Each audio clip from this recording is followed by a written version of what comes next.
Well, welcome. Today, I have the privilege of speaking with Caitlin Richardson, who is the Northern Ontario Program Director for the Nature Conservancy of Canada, who is undertaking a significant initiative in favor of preserving some of our beautiful natural resources here in Northern Ontario. Welcome, Caitlin. Thank you for making time. Thanks for having me, Heidi. So now, of course, with the approval of the sale of Batchewana Island, which is the largest privately owned island, is it in Canada, correct? In Lake Superior, yeah. In Lake Superior. Okay. So, but still, gigantic chunk of land, beautiful. Now, at what point did the Nature Conservancy of Canada become involved? Like, when did you learn there was a risk of development of this beautiful forest land? Yeah, so Batchewana Island, it's been listed for sale on the open market for a number of years now, and it's been a long-standing priority for conservation, given the development potential in that area and the pressure for cottage lots on Lake Superior, the potential for logging, and the fact that part of the island is already zoned recreational development.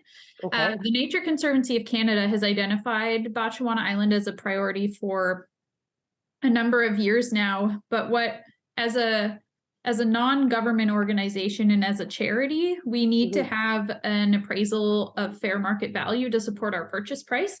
So often when properties have a lot of development or economic potential on them and they're listed really high and we can't get a fair market value appraisal to support that, we kind of stay there in the background, kind of negotiating with the landowner for the intrinsic value of the property. So we began seriously talking to the landowner and considering putting out an offer in early 2022. And we had about a year of negotiations before we were able to land the purchase offer in January of 2023. Okay, fantastic. Wow. So you did learn, you had said that a portion had already been zoned for recreational development. So that would be like a campground sort of facility, those sorts of things, or what is involved in recreational development? I think that zoning allows for like cottage lots to be built and cottages on the island. Okay. So not necessarily year-round dwellings per se, but yeah.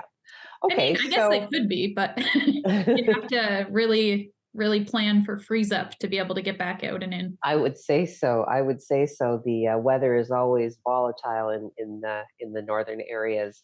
Okay, so now obviously, you did indicate that you're a charity, correct? Yep.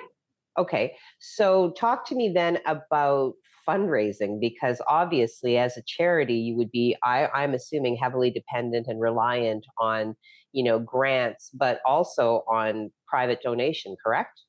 Yeah, absolutely. The Nature Conservancy of Canada has many private donors and individuals and community level fundraising on a lot of our projects, especially really important charismatic ones like Batchewana Island.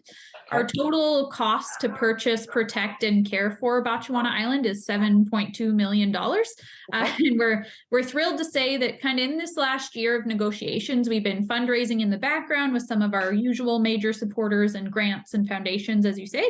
And we've raised over 80% of the funds needed already. Wow. So we have 1.2 million left to raise. So we'd love to invite any interested residents, community members, folks who just love conservation, local businesses to help us get over that finish line. Okay. Now, in terms of, so let's say, there's a business owner, there are private interest groups that do want to make a donation. What is the most expedient way for them to accomplish that? So to learn more about the project and to donate directly to the project, you can visit natureconservancy.ca/Batchewana.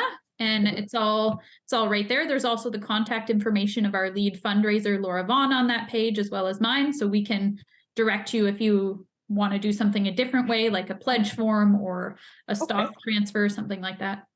Now, do you do any fundraising by way of special events or anything like that? Now, I mean, you are the program director for Northern Ontario.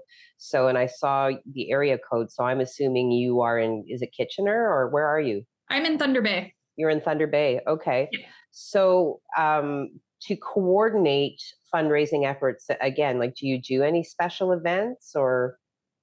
We do. We'll have a celebration event in June on the island is the plan. Okay. And normally if we had a bit more time, like normally we don't sign a property on in January and close in May. That's a really Okay. quick timeline Yes. for fundraising, but we knew for this one we should just be ready to go so that we can land it and protect it and get it off the open market. So we certainly have done events in the past for getting the word out about properties, attended trade shows, had people out for hikes, that sort of thing. Okay. Hard when you're Fantastic. fundraising in the winter, right? For Lake Superior Island, it's not easy. Yes. Yes, that would be very tricky. So so you said you had 3 weeks left to raise the remainder? Just over 3 weeks, yeah. We closed the property on May 9th, so On it's May really 9th. exciting. Okay. Okay. Um, Now, the viewers who watch, these interviews regularly will know that I always do a written component, so I will absolutely be writing this up today.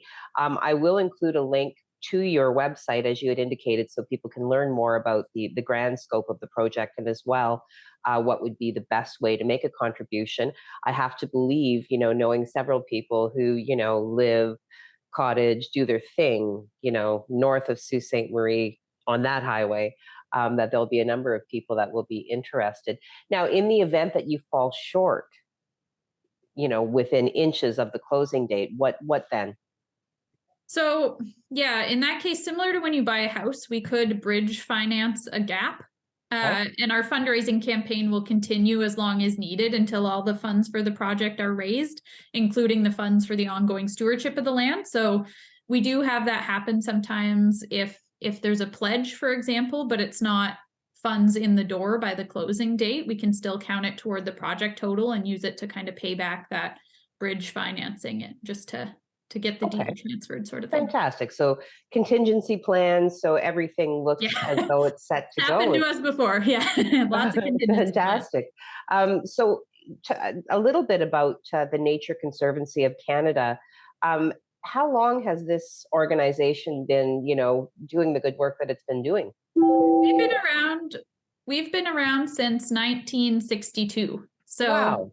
we've been pretty active in the Lake Superior natural area, mostly around Thunder Bay, and you might have seen our Big Trout Bay property as pretty charismatic since in the last like 20 years or so up here. But this will be our first real big project in the Sault Ste. Marie area. We have Coburn Island and St. Joseph's Island conservation projects that are pretty close to it.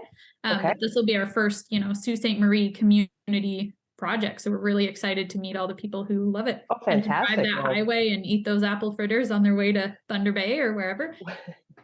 well, yes, the apple fritters at the Voyageur are significant. Little tiny plug for them right there because they are well worth the trip. Well, I look forward to the formal announcement with regards to the celebration on the island in June, and we hope to be a part of that and continue to spread the message and support your organization in doing just what you're doing, because really fantastic. So I'm so grateful that you were able to make time for me today. And do keep in touch and keep us appraised of your progress. And as I said, I will be posting this in an article today, and we will continue to spread the word. Great. Well, I really appreciate your interest in getting the word out. That's a lot of people care about conservation, and now they know what to do with that. There you go. Excellent. Well, thank you very much again, Caitlin Richardson, Northern Ontario's Program Director for the Nature Conservancy of Canada.